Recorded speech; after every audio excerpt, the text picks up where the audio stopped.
Welcome back, America. If you were reading Just the News this morning, you would have saw this extraordinary, ugly incident that we covered in Amsterdam, where Jewish soccer fans were being chased by knife-wielding Palestinian supporters who actually were trying to kill Jewish people just because they were Jewish. It's a reminder of just how inflamed and how much hatred this world has, often fomented by the regime in the country of Iran. Joining us now is foreign policy expert and co-secretary general of the Transatlantic Parliamentary Group. He's also the host of the War and Freedom Insight Talks podcast, Dr. Walid Phares. Dr. Walid Phares, good to have you on, my friend. Thank you very much. Now, you have a co-host with you today, and I want to welcome her for the first time, Giselle Shamad. Giselle, good to have you on. Thank you for having me. What an honor to have both of you on. Walid, I want to start with you today. There's a lot that went on today. They indicted the Iranians connected to President Trump's assassination attempt. And we also had this extraordinary episode in Amsterdam that reminds us that Iran-fueled hatred is everywhere in the world right now.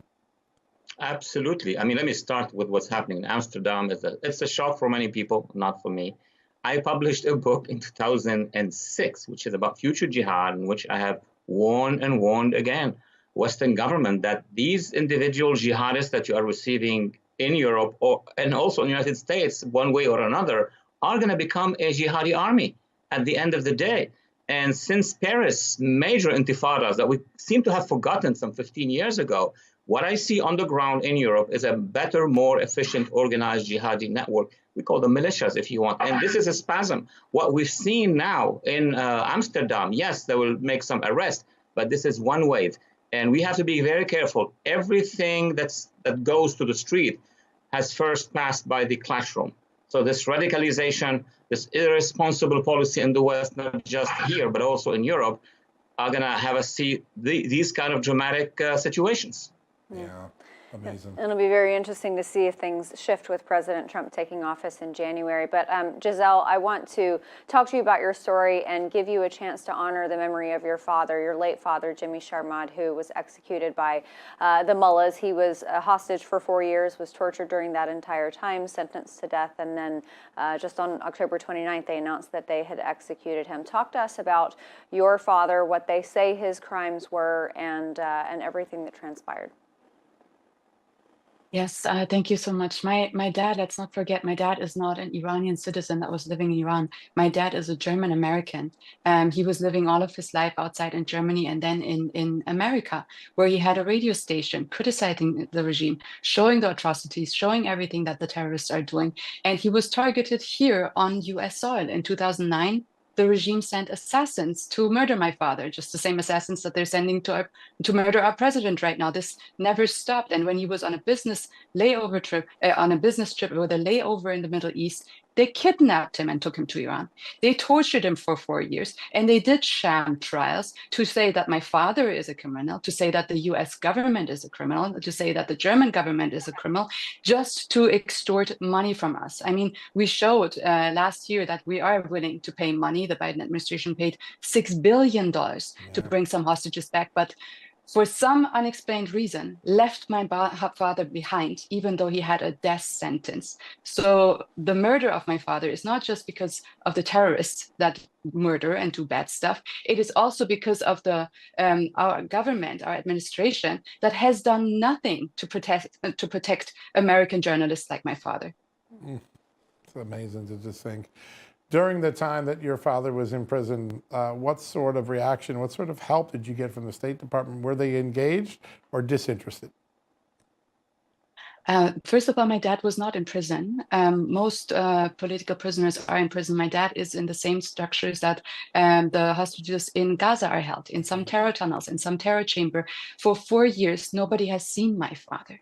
What has our administration done in the 4 years? For 3 years, they ignored our family. They did not speak to us. They did not react to our lawyers. And last year, finally, when we had a sit-in strike with other hostage families in front of the State Department, they were forced to speak to us just to tell me, Giselle, we're bringing some hostages back. Your dad is not one of them. And what I asked them in that moment was, first of all, you pay money and bring the price of a hostage up to $1.2 billion per head. How are you going to get out my father? They will want more money. And second of all, by incentivizing hostage taking by terrorists, what are you going to do about the future hostages? And they said, what future hostages? That was in September. 2 weeks later, we had October 7th with 240 hostages in the hands of the terror proxies of the Islamic regime. So this is a continuation of terrorism through our appeasement. And families like us have been ignored. Freedom fighters like my father have been abandoned and left there to die. And this is the responsibility of wrong policies that we have here. Yeah. Giselle, your dad was just telling the truth. Dr. Faris, I want to talk to you about the fact that elections have consequences and the fact that Giselle's father was a fatal consequence of an election. With President Trump taking office in January, I know that you have had a lot of policy points that you've talked about on this show with him. What will be the consequences, hopefully positive, of President Trump taking over? Well, first of all, in the case of Jimmy Sharmat, who has been basically killed by the Islamic regime, and the responsibility is also incumbent to the Biden administration, which has abandoned him. And there are so many reasons that the next administration or this transition and then administration need to investigate. We don't let this stuff happen like this. We want to know why they did not include him. What is the impact of the Iran deal, the billions of dollars of the Iran deal on refusing to get him out? That is going to take the whole next year. But besides that, a Trump administration that is determined to continue to remove that Iran deal, as he's done in 2018, and to really install or put the IRGC on the terror list. These are the two nerve battles of the regime, not getting money and then encircling or isolating that force, which is the Sepah Pasdaran in Farsi. These are the first two things to do, and then do not listen to allies who are saying we're going to normalize with that regime. That regime's end is not going to come at the hands of the international community. It's going to come at the hands of the Iranians. But at least let's stop sending billions of dollars to Tehran, to that elite that is in control of the government, of the regime there. And number two, let's talk to allies. We have Israel, we have the Arab coalition, but let me add this time, we have a vast Iranian opposition that is really ready to act against that regime. Waleed, I want to ask you real quickly, there are chilling details in the indictment that was released today showing that 3 Iranian-tied players were trying to assassinate President Trump. The order came from a government official in Tehran in September, in the middle of our election. It would seem to me that an Iranian effort to kill the leading candidate and now the president-elect would be considered an act of war in some countries. Is it an act of war, this effort to try to assassinate President Trump? And what should the response be going forward? It has been for many years, John. We've been discussing this long ago when these militias, Khomeinist militias, have killed, not planned to, 700 of our military personnel in Iraq, 700. Yep. Our allies in the region, attacks on Israel. For all these reasons, obviously, this regime should be in a state where we condemn them for the war they have been waging. So that's just the last few months when they try to operate against our president, our past president. They have put, as Giselle said, a number of our officials on a list, sentenced them to pay money. And of course, now we can start reading from what they have posted before. They are targeting Donald Trump. There is no doubt about it. Just amazing. Waleed, you bring such wisdom to these conversations. You had the spotlight on Iran before a lot of Americans realized what a threat it was to our country. Giselle, on behalf of everyone here at Just the News and Real America's Voice, we mourn alongside you with what happened to your dad, but I know one thing, you're going to fight to make sure that his death wasn't in vain. We're going to make some changes because of the great conversations you continue to have in this country. Great to have both of you on the show today. Thank you so much. Thank you, John. Thank you so much. Thank you so much. All right, folks. Wow, that's a heavy conversation, but an important one. We got to keep having them. We're going to take a quick commercial break. We'll be back in a few seconds after these messages.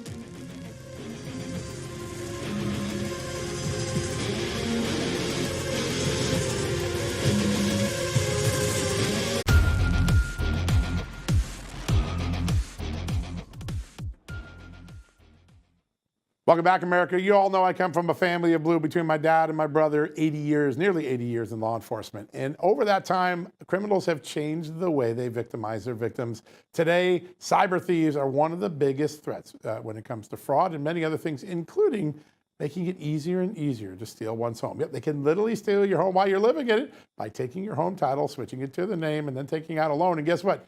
You end up with the debt without owning your home, and then it's a nightmare to get it all back. Well, our next guest has been on the forefront of a partnership with us to try to educate the American people about this crime, its growth, and the ways you can stop it. Joining us right now, title theft education specialist at Home Title Lock, Natalie Dominguez. Natalie, great to have you back on the show. Hi, John. Hi, Amanda. It's great to be back with you guys. Well, we are excited because a lot's gone on since the last time we had a great conversation, including in the state of New York. Tell us a little bit about some legislative efforts there that might have gone awry. Yeah, absolutely. And I know you kind of covered it, but just kind of recap for anyone that, isn't really sure what title theft is. It's also known as deed fraud. It's a form of real estate fraud. It's basically identity theft for your house, right? It's a form of real estate fraud where thieves go in and they transfer the title to your home out of your name into theirs or a fake person's, and then they leverage its equity by taking out false mortgages against the property or even selling it behind your back. And the hard part is you won't know about it until it's too late most of the time. But we've definitely, like you said, with cybercrimes, we've seen a huge influx of this after lockdown, even though it's been around for quite a long time. The FBI calls it house stealing. New York had it so bad for such a long time that New York legislators, the Attorney General, finally got something passed and went into effect in July that criminalizes this the crime, right? So the crazy thing is, prior to this, and in most other states and most other counties, this is not even a crime. It's just considered a civil matter, a civil offense, which is absolutely insane to me, right? But New York passed this legislation that now considers it a form of grand larceny versus just that civil offense that you would need to take to court.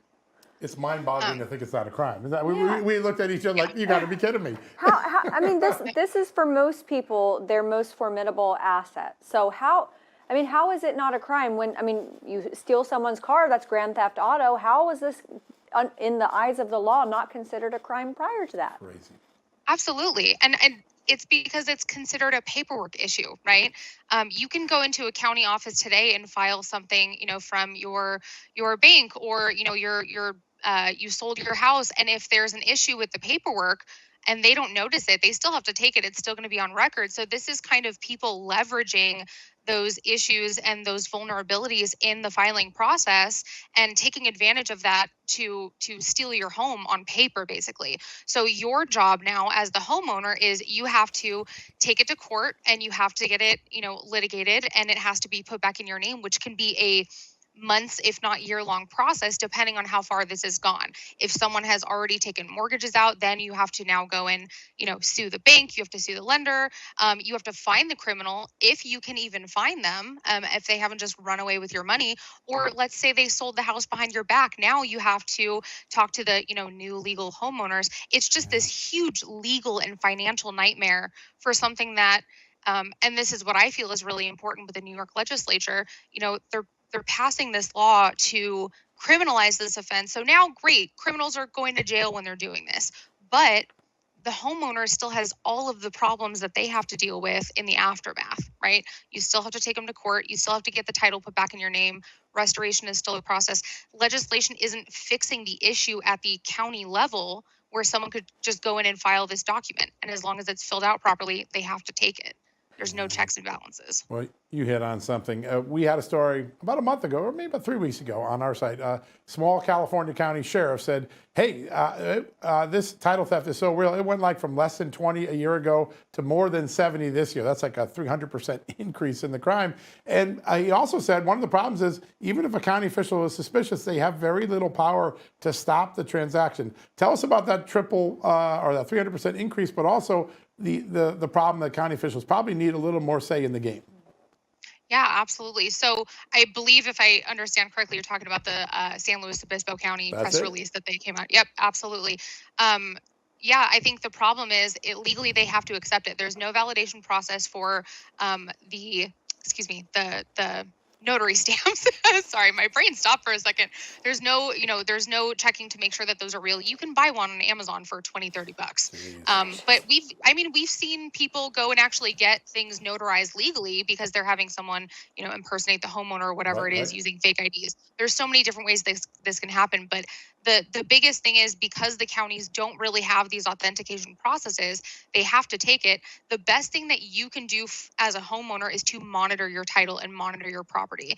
And that's, the number one lock in our triple lock protection from Home Title Lock is monitoring, and then second lock is alerts, and third is restoration. Monitoring is important because the faster you know something is amiss, the faster you can jump in and fix it before the criminals get the chance to leverage what is now their legal name on your title and to get out mortgages or sell your house. So monitoring, alerts, and restoration, our legal US-based restoration team works with lawyers, legal experts, industry experts to restore your title and get you through that process at no out-of-pocket cost to you. So now you don't have to kind of start from scratch and not know where to start, right? Gracious.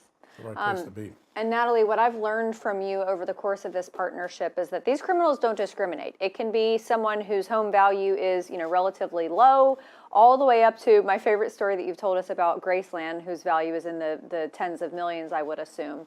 They don't discriminate, do they? Nope, they don't. The unfortunate part about the Graceland incident was that they went for a property that was already so many eyes were on it, but they still got to the day before the foreclosure sale. The judge stopped it the day before with all those eyes on it. Imagine. And, the government was very involved in that because, they get a lot of tax money from Graceland. I don't know if I'm supposed to say that, but, no one's going to look at your house with the same scrutiny if you're the one that's in trouble. So we really have to rely on ourselves to protect our assets versus hoping the government's going to do it for us and then just winging it, right? Yeah. Natalie, you do such a good job of describing this, and it's such your role in educating has just been fantastic. I love this partnership, particularly coming from a family where cops were always trying to help victims before they got victimized.